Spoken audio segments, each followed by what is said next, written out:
What began as a simple campaign photo op last Monday at Arlington National Cemetery, which, for the record, campaign photo ops are totally not allowed there. But anyway, what began as a simple thing for Donald Trump has, of course, now morphed into a giant scandal. Late last week, the Army did confirm that not only did Donald Trump's staffers abruptly push aside, is how they described it, a cemetery staffer, but we learned also that it was a female cemetery staffer. So Trump's men, Trump's goons, pushed a woman out of the way after the woman told them, "You're not allowed to do campaign stuff in a national military cemetery. So could you please not do this?" So this is a scandal that clearly is not going away for Donald Trump. And not only, by the way, are people on the left still talking about it, but at this point, you even have conservatives that are disgusted by Trump and his campaign's behavior at that cemetery. And believe it or not all of it is related to pushing a woman. Conservative writer Charlie Sykes had this to say about Donald Trump's whole event there, including the disgusting photograph where he is standing over the grave of a dead soldier, thumbs up, giant smile on his face, right? Because that's super great. But here is what, again, conservative writer Charlie Sykes had to say. This is the great paradox of Donald Trump. His own record of non-service is, of course, well documented. But so is this long record of denigrating the service of others and his contempt. And yet, he continues to wrap himself as the champion of the military. And many veterans seem to think that he is an ally of the military. But you look at this picture that you're showing right now. I mean, there's something deeply unnatural about this. Who poses?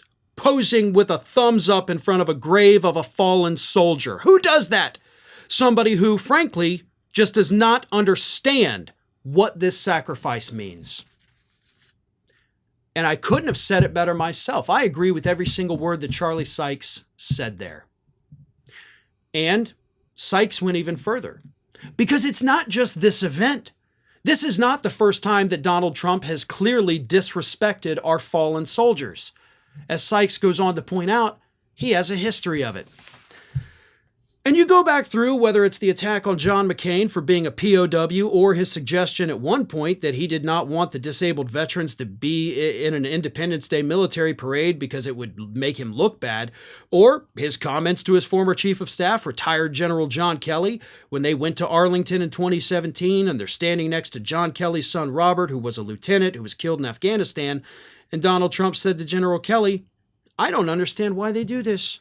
What's in it for them?" Or when he refused to go to the military cemetery in France, calling them losers and suckers.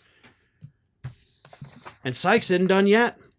And you know, for people who have been around Donald Trump, this continues to be shocking that someone who is the commander-in-chief just does not seem, at some core of his being, does not seem to understand why people giving their lives for their country. You know, and again, you want to talk about cognitive dissonance? This is a man who wants to be thought of as America first, USA, the defender of American strength. And yet, when it comes down to it, time and time again, whether it's Gold Star families, whether it's Medal of Honor winners, there's something broken in Donald Trump that makes it impossible for him to understand that kind of sacrifice and heroism.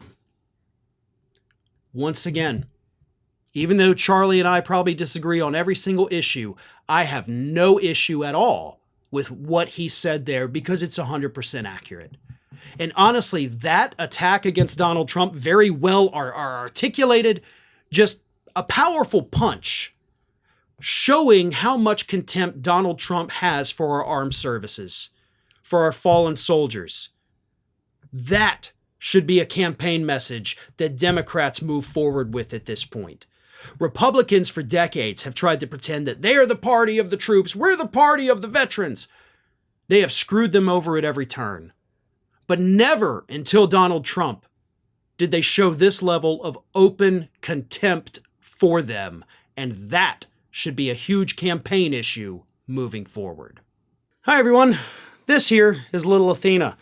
And Athena would like to know why you haven't subscribed to Fair and Balanced yet. So please, don't let Athena down.